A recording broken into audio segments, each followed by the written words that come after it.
مراد بإمساكية رمضان أن بعض التقاويم وبعض الناس يدعو إلى أن يمسك الناس عن الأكل قبل دخول الوقت بدقيقة أو دقيقتين، ومثل هذا بدعة ومنكر، فإنه لو كان خيرا لسبقني إلى ذلك سلف هذه الأمة.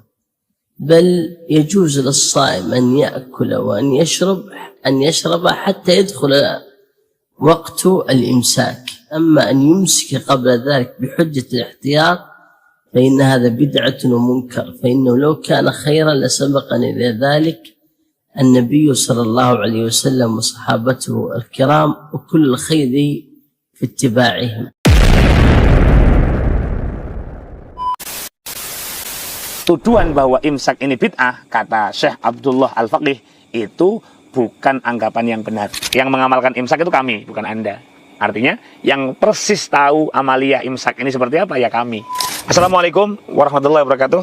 Teman-teman dimanapun Anda berada, bahagia sekali kita bisa berjumpa dalam program Tanya Guse, yang mana pada kesempatan kali ini kita akan menegaskan lagi tentang tuduhan, ya, bahwa imsak yang dilakukan di Indonesia itu sebagai sebuah amaliyah bid'ah begitu. Saya menemukan fatwa dari Syekh Abdullah Al-Faqih, yang kalau kita lihat beliau sering mengutip pendapatnya Syekh Al-Albani. Artinya pendapat beliau ini banyak diikuti oleh teman-teman salafi begitu, ya. Beliau mengatakan dalam fatwa Syabakah Al-Islamiyah, teman-teman bisa melihatnya, ini page-nya, nomor 1817. Wa amma kaunul imsaki qoblal adzani bid'atan, bahwasanya anggapan yang mengatakan bahwa imsak sebelum adzan itu bid'ah, falaisa dzalika bisahihin. Anggapan itu bukan anggapan yang benar. Kenapa? Li'annal amra 'alal ibahah. Jadi meskipun ada imsak atau sirine begitu, ya, itu makan dan minum masih boleh. Walaisa 'alal wujub. Tidak diwajibkan. Artinya apa? Bukan berarti kalau udah imsak nggak boleh makan, nggak boleh minum gitu. Tapi sirine atau peringatan itu sebagai warning saja. An yakula wa yashroba hatta yatlu al fajru. Sebagaimana kita amalkan di Indonesia, meskipun sudah ada sirine, meskipun sudah ada panggilan imsak, makan dan minum itu masih boleh begitu. Wa qad kana sahabatu minhum man yumsiku qoblal fajr. Di antara para sahabat itu adalah ada orang-orang yang sudah imsak sebelum adanya fajar, sebelum adzan. Wa qad jaa'a fi Shahihil Bukhari, sebagaimana kita pernah terangkan dalam video ini, dalam Shahihul Bukhari dikatakan an Zaid bin Sabit annahum kanu yatasahharuna ma'a Rasulillah sallallahu alaihi wasallam. Beliau sahur bersama Nabi sallallahu alaihi wasallam, summa yaqumuna lis-shalah. Kemudian setelah sahur bersama, beliau dan Rasulullah sallallahu alaihi wasallam melaksanakan salat. Fasuila, kemudian beliau ditanya, kam kana baina dzalik, berapa itu renggangnya antara akhir sahur, nggak makan dan minum, sampai kemudian adzan subuh. Itu miqdaru khamsina ayah, seukuran 50 ayat, sebagaimana telah kita bahas pada video yang panjang ini sebelumnya. Tahun lalu sebenarnya sudah pernah kita bahas, spesifik menjawab Ustaz Khalid. Ini yang kemarin menjawab spesifik tentang tuduhan bid'ah dari kitabnya Syekh Ibni Hajar Al-Asqalani. Nah, fatwa dalam Syabakah Al-Islamiyah ini menguatkan kepada kita atau inline dengan apa yang kita terangkan pada dua video ini. Artinya apa? Adanya tanda imsak itu bukan berarti sudah haram makan, haram minum. Masih boleh. Tetapi sebaiknya jangan. Sebaiknya berhenti. Kenapa? Tadi, karena mengikuti Nabi SAW dan para sahabat yang sudah berhenti makan dan minum 50 ayat sebelum subuh. Yang kedua, ihtiyat, takut offside, takut nabrak adzan subuh. Maka berhenti sebelum adzan subuh 50 ayat. Ini secara praktek sudah dikenalkan oleh Nabi SAW dan para sahabat. Secara hukum fikih juga dianjurkan untuk ihtiyat begitu. Nah, maka tuduhan, sebagaimana tadi dikatakan, tuduhan bahwa imsak ini bid'ah, kata Syekh Abdullah Al-Faqih, itu bukan anggapan yang benar. Tuduhan bid'ah pada praktek imsak itu bukan sesuatu yang benar. Maka dengan ini tuntaslah gitu, ya, sempurnalah apa yang kita terangkan pada video-video di atas, bahwasanya imsak ini bukan sesuatu yang bid'ah. Bahwa Anda tidak mau mengamalkan imsak, itu hak Anda. Kami nggak memaksa, gitu, ya. Tetapi kalau Anda mengatakan bahwa amaliyah yang sudah berjalan di Indonesia ini adalah bid'ah, itu tuduhan Anda yang keliru. Kenapa? Yang mengamalkan imsak itu kami, bukan Anda.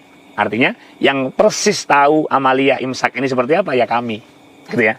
Jadi imsak ini adalah alarm untuk warning, berhati-hati sebentar lagi subuh, dan sama sekali bukan adzan subuh atau larangan untuk makan dan minum.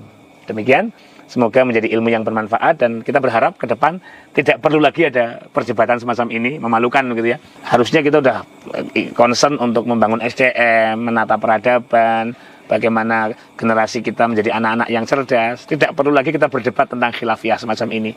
Sebetulnya nggak perlu ya kita berdebat tentang khilafiyah seperti ini, tetapi kita perlu speak up, karena masih saja ada yang menyerang amaliyah kami begitu. Maka penting bagi kami untuk meluruskan. Sebetulnya kalau nggak ada yang berisik di luar ini, kita nggak perlu diskusi atau membahas tentang hal ini. Semoga menjadi ilmu yang bermanfaat. Assalamualaikum warahmatullahi wabarakatuh. Imsakiyah yang sering kita gunakan di Indonesia, dan yang saya ketahui, wallahu alam di luar lain, ini yang saya ketahui cuma yang saya ketahui ya, bukan berarti saya membatasi. Betapa banyak hal-hal yang tidak kita ketahui, yang belum kita ketahui. Yang saya ketahui ini cuma di Indonesia ya, di Timur Tengah tidak ada seperti ini.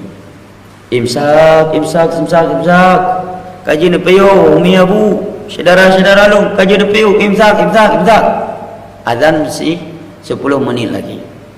Ini pengharaman kepada manusia sesuatu yang Allah tidak haramkan, karena waktu berakhir makan minum adalah dengan masuknya waktu salat subuh.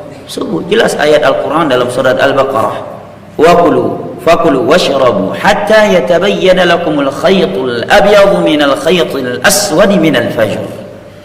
Maka makan dan minumlah kalian sampai telah jelas benang putih dari benang hitam, masuknya fajar waktu salat subuh. Begitu muadzin mengumandangkan azan, dan dia adalah muadzin yang terpercaya, azannya ya tepat waktu, apalagi kebanyakan muadzin di Indonesia itu malah terlalu cepat azannya ya, agak lebih cepat azannya.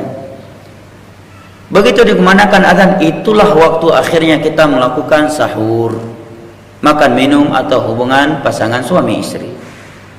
Lebih jelas lagi adalah hadis yang diriwayatkan oleh Al-Imam Al-Bukhari dan Muslim dari sahabat Abdullah bin Abbas radhiyallahu anhuma atau Abdullah bin Umar radhiyallahu anhuma, bahwa Nabi SAW menyatakan, inna bilalan yu'adzinu bilailin fakulu washrabu hatta yu'adzina ibnu ummi maktum.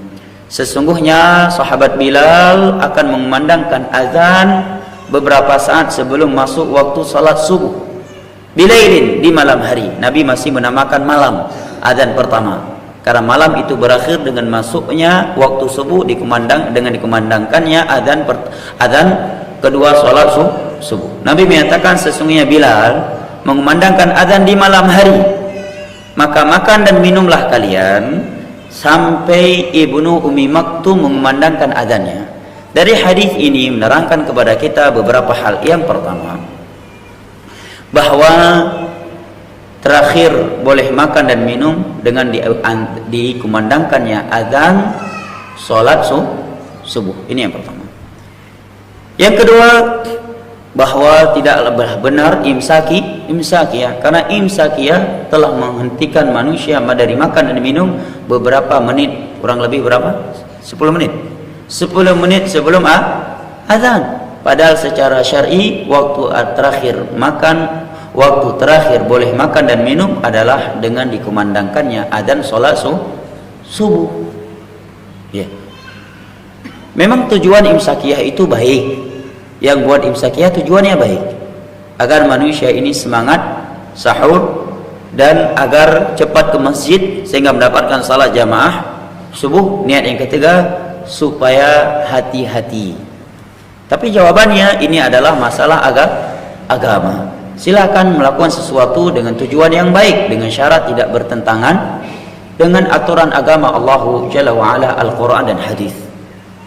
Ya, ini syaratnya. Dan ini kalimat yang luas mana ya, tidak bertentangan. Apakah menyelisih perintah atau larangan, atau melakukan suatu ibadah yang tidak dianjurkan, itu mananya. Dan azan pertama ini pengganti imsakiyah di dalam puasa Ramadan, dan dia lebih bermanfaat, lebih berguna dari beberapa sisi. Yang pertama, karena ada anjuran dari Nabi SAW, dan itu sunnahnya dari Nabi, sunnahnya Nabi yang telah diterapkan oleh para sahabat Nabi di masa itu. Melakukan sesuatu yang dianjurkan oleh agama lebih baik daripada sesuatu yang tidak dianjurkan oleh agama. Sisi yang kedua, bahwa suara azan itu akan lebih akan lebih membangunkan, menyadarkan orang yang sedang tidur daripada imsakiyah. Ya kan?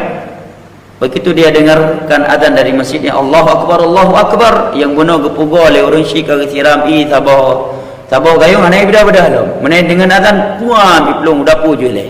Karena riwayat Abu Hurairah katanya, selama azan belum selesai, prapur selesai, alhamdulillah. Azan selesai, sahur pun selesai. Begitu lihat aja rupanya masih ada 20 menit lagi. Menunjukkan apa? Lebih berguna.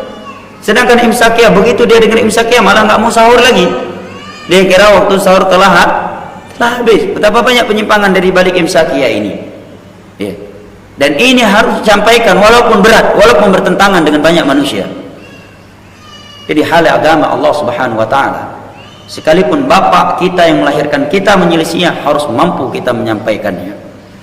Nabi memvonis pamannya Abu Talib yang membesarkan beliau dari kecil, yang memberi makan, memberi minum, yang melindungi beliau, yang mengorbankan harta dan kehormatan beliau, mengorbankan harta dan kehormatannya untuk Nabi SAW. Tetapi Nabi vonis beliau tempatnya neraka. Kenapa? Karena Allah yang memvonisnya. Nabi cuma menyampaikan vonis Allah Subhanahu Wa Taala.